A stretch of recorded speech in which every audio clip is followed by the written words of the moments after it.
Full Moon sale காலை 9 மணியிலிருந்து இரவு 12 மணி வரை ஜூலை 29 ஒரு நாள் மட்டும். எப்போதும் போல திருமதி கற்பகவல்லி நம்ம ஸ்டுடியோக்கு வந்திருக்காங்க. அவங்களை வெல்கம் பண்ணிடலாம். வணக்கம் கற்பகவல்லி. வணக்கம். ஓகே, உங்களுக்கு வந்து பிடிச்ச சப்ஜெக்ட் நியூட்ரிஷன் இல்லையா? நிச்சயமா. எனக்கு பிடிச்ச சப்ஜெக்ட் அதுதான்.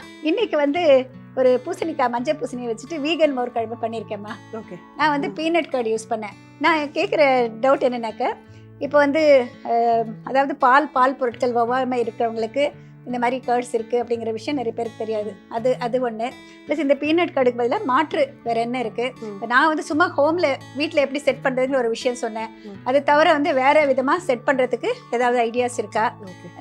இப்போ கடைகளில் வாங்குறப்ப வந்து பார்த்திங்கன்னா நிறைய விதமான கர்ட்ஸ் கிடைக்குது. இப்போ அதாவது வந்து எல்லா காமன் கிடைக்கல, சர்டன் கவர்மெண்ட் ஷாப்ஸில் கிடைக்குது. இல்லைன்னா ஆன்லைனில் நம்ம வாங்கிக்கலாம். அது மாதிரி என்னென்ன கேர்டு இருக்குது. இதில் வந்து முக்கியமாக எனக்கு தெரிய வேண்டியது வந்து, நம்ம தயிரில் வந்து ப்ரோபயோட்டிக் வேல்யூ இருக்குன்னு சொல்கிறோம். இதில் கூட ப்ரோபயோட்டிக் வேல்யூ இருக்கா? அது எனக்கு தெரியணும். Okay, right. ஸோ ஒரே ஷார்ட்டில் நிறைய கொஷின்ஸ் கேட்டாங்க. But still I try to do the justice. Curd அப்படின்னாலே ஃபர்மெண்ட் பண்ணுறோம். ஸோ ப்ரோபயோட்டிக் அப்படிங்கிறது எதுவுமே நம்ம ஓவர் நைட் வைக்கிறோம் அப்படின்னா ப்ரோபயோட்டிக் அப்படின்ற அந்த குட் பாக்டீரியாஸுங்கிறது வளர்ந்துருது.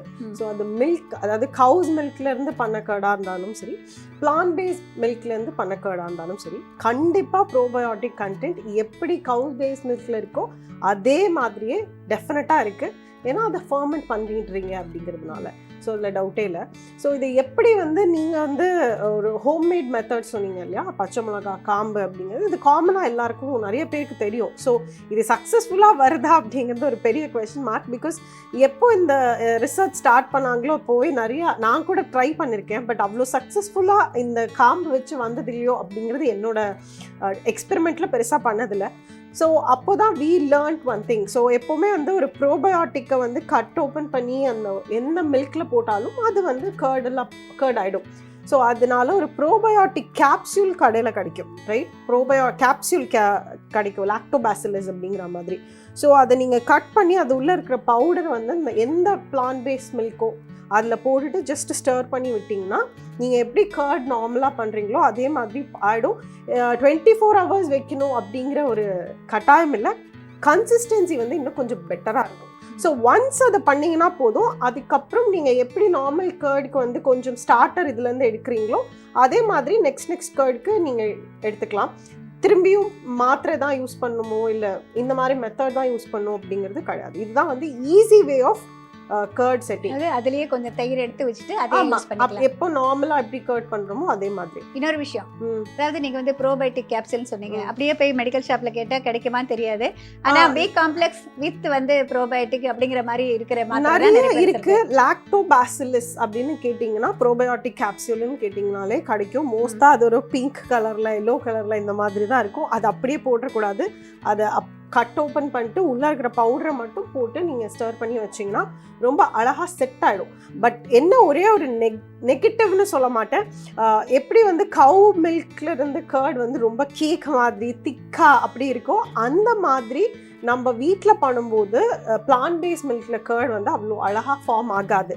ஏன்னா பிகாஸ் அதில் இந்த ஃபேட் கண்டென்ட்டோ இருக்கட்டும், இந்த லாக்டோஸ் கண்டென்ட் இதெல்லாம் கிடையாது அப்படிங்கிறதுனால ஸோ ஓரளவுக்கு தான் செட் ஆகும். இன்னும் கொஞ்சம் க்ரீமி டெக்ஸ்சர், க்ரீமியாக தான் அப்படி தான் இருக்கும். ஸோ அதில் இருக்கிற வாட்டரை நீங்கள் ஸ்ட்ரெயின் பண்ணிட்டீங்க. இப்போ எப்படி ஹங் கர்ட் பண்ணுறாங்க இல்லைங்களா, அந்த மாதிரி பண்ணிட்டீங்கன்னா then it will become thicker. So அந்த மாதிரி திக்காகிடும். இதே நீங்கள் கடையிலேருந்து வாங்கினீங்க, பிளான்ட் பேஸ்ட் மில்கை கடையிலேருந்து அந்த கர்ட் வாங்கினீங்கன்னா நேச்சுரலாகவே கொஞ்சம் திக்காக இருக்கும். பிகாஸ் அவங்க திக்னிங் ஏஜென்ட் கண்டிப்பாக ஆட் பண்ணுவாங்க. ஸோ உங்களுக்கு வந்து அந்த டிஃப்ரென்ஸ் தெரியாது, நல்லாவே இருக்கும். என்னால் பண்ண முடியாது, கடையிலேருந்து வாங்கிக்கலாம்னா டெஃபினட்டாக வாங்கிக்கலாம், தப்பு ஒன்றும் இல்லை. அலர்ஜின்னு சொல்லியிருந்தீங்க, மில்க் அலர்ஜி இருக்கிறவங்க தான் வந்து அப்புறம் வீகனாக மாறணும் அப்படின்னு நினைக்கிறவங்க தான் அப்படிங்கிற மாதிரிலாம் இல்லை.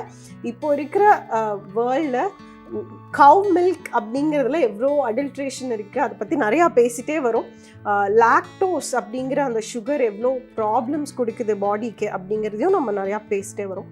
ஸோ அதனால் நார்மலாக especially women, PCOD, hormonal issues இருக்கிறவங்க மில்க் அப்படிங்கிற ஒரு ப்ராடக்டை உங்கள் ரெகுலர் லைஃப் ஸ்டைல்லேருந்து ரிமூவ் பண்ணாலே நிறையா சேஞ்சஸ் வருது. ஸோ அந்த மாதிரி இருக்கிறவங்களே வந்து மில்க் வந்து, அதாவது நார்மல் கர்ட் இல்லாமல் இந்த மாதிரி பிளான்ட் பேஸ்ட் கர்டுக்கு மாறினீங்கன்னா நிறைய அட்வான்டேஜஸ் இருக்கும். ஹார்மோனல் இஷ்யூஸ்லேருந்து நிறையா, மெயினாக வந்து இன்சுலின் ரெசிஸ்டன்ஸ். இந்த பாடியில் வந்து இன்சுலின் ரெசிஸ்டன்ஸ் அப்படிங்கிறது ரொம்ப ஜாஸ்தி இருக்கிறதுனால தான் நமக்கு மெனோபாஸ்ல இருந்து பிசிஓடி இந்த மாதிரி எல்லா கண்டிஷன்லுமே ட்ரபிள் இருக்குது.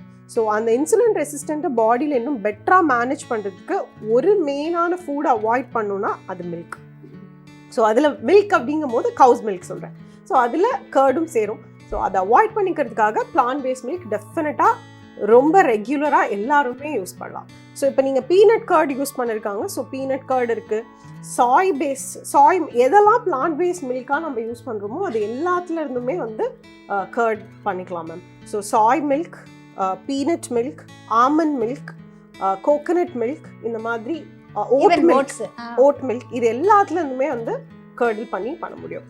இப்போ வந்து ரீசெண்டாக வந்து மெலான் சீட்ஸ் இருக்கு இல்லைங்களா, பம்கின் சீட்ஸ், இந்த மாதிரி சீட்ஸ்ல இருந்து கூட கர்ட் அண்ட் பன்னீர் பண்றதுக்கு எப்படி அப்படிங்கறது ட்ரை பண்ணிட்டு இருக்காங்க. And it has come out ரொம்பவே நல்லாவே இருக்கு.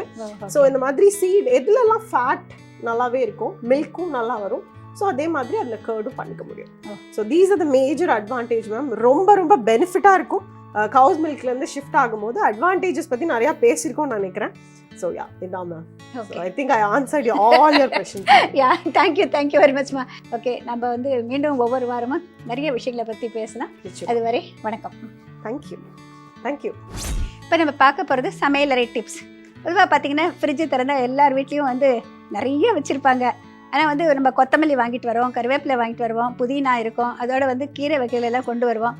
அது வந்து ஒரு சில நாட்களாவது வச்சிருக்கணும்னு நினைப்போம். அப்படியே ஒரு சிலர் கவர் போட்டு அப்படியே வச்சுருவாங்க, பிளாஸ்டிக் கவரில். அப்படியே வச்சிங்கன்னா கூட வந்து அது வந்து அதுலேருந்து தண்ணி விட்டு வந்துடும். அதுக்கு பதிலாக நம்ம என்ன பண்ணலாம்? இப்போ நான் இங்கே பார்த்தீங்கன்னா வந்து ஜஸ்ட் ஒரு ஏர்டைட் கண்டெய்னர் வச்சுருக்கேன். இதில் வந்து கிச்சன் டிஷ்யூ பேப்பர் வச்சுருக்கேன், அடியிலையும் வச்சுருக்கேன், மேலேயும் வச்சுருக்கேன். இதில் கொத்தமல்லி தழை, கிட்டத்தட்ட இந்த கொத்தமல்லி தழை நான் வச்சு 4 நாள் ஆச்சுங்க. அப்படியே பாருங்கள், ஃப்ரெஷ்னஸ் மறாமல் இருக்குது. முக்கியமான விஷயம் என்னன்னாக்கா, இதில் வந்து ஈரத்தன்மை இருந்ததுனாக்கா இந்த பேப்பர் வந்து உறிஞ்சிடும். நியூஸ் பேப்பர் வச்சிடாதீங்க, அதில் வந்து லெட் பாய்சனிங் இருக்குது. இந்த மாதிரி ஒரு paper towel, kitchen paper towel தான் யூஸ் பண்ணணும். இதே வந்து ஒரு வேளை ஈரத்தன்மை அதிகமாக இருந்ததுனாக்கா, இது அப்சர்வ் ஆகிடுச்சுனாக்கா நெக்ஸ்ட் டே வந்து நீங்கள் இந்த டிஷ்யூ பேப்பர் எடுத்துகிட்டு வேறு டிஷ்யூ பேப்பர் வச்சுட்டிங்கன்னா உங்களுக்கு வாடாது, எத்தனை நாள் ஆனாலும் நல்லாயிருக்கும். இதில் வந்து கறிவேப்பிலை வச்சாலும் நல்லாயிருக்கும். ஒருவேளை வந்து நீங்கள் கீரை கட்டு வைக்கிறீங்கன்னு வச்சுக்கோங்களேன், பெரிய கீரை கட்டாக இருந்தால் நம்ம அப்படியே வைக்க முடியாது இல்லையா, ஒரு துணியில் சுற்றிடுங்க, அதுக்கப்புறம் ஒரு பிளாஸ்டிக் கவரில் வைங்க. அப்போ வந்து துணி வந்து அந்த ஈரத்தை இழுத்துக்கும். அதுக்கப்புறம் அந்த பிளாஸ்டிக் கவரோடு இருக்கிறப்ப உங்களுக்கு அந்த கீரை வந்து வாடாது, தண்ணி விட்டு வராது, நல்லா இருக்கும். நம்ம 4-5 நாள் வச்சுருந்தா கூட நம்மளுக்கு வந்து அதில் உள்ள சத்துக்களும் குறையாது, நம்மளுக்கு வந்து ஃப்ரெஷ்ஷாகவே அப்படியே இருக்கும், நம்ம யூஸ் பண்ணலாம். இப்போ 3 செக்மெண்ட்டு பார்த்து முடிச்சாச்சு. நான் என்ன கேள்வி கேட்க போகிறேன் நீங்கள் எதிர்பார்த்துருப்பீங்க. கீரை கட்லெட் செஞ்சேன் இல்லைங்களா, அதில் வந்து நான் என்ன கீரை யூஸ் பண்ணேன், மறுபடியும் சொல்கிறேன். கீரை கட்லெட்டில் என்ன கீரை யூஸ் பண்ணேன், இதுக்கான பதிலை கீழே ஒரு வாட்ஸ்அப் நம்பர் வருது, அந்த நம்பரை நீங்கள் வந்து நோட் பண்ணிக்கோங்க. உங்களுடைய ஃபோன்லேருந்து பதிலை இந்த ஃபோன் நம்பருக்கு நீங்கள் அனுப்பணும். எப்போதும் போல் உங்களுடைய முழு முகவரி, பெயர், ஃபோன் நம்பர் எல்லாமே அதில் இடம்பெற்றிருக்க வேண்டும். சரியான பதில் எழுதியவர்களிலிருந்து 3 நபரை தேர்ந்தெடுத்து பிரதீப் என்டர்பிரைசஸ் நிறுவனத்தினர் நான் எழுதிய சமையல் புத்தகங்களில் ஒன்று பரிசாக உங்களுக்கு வழங்குவார்கள்.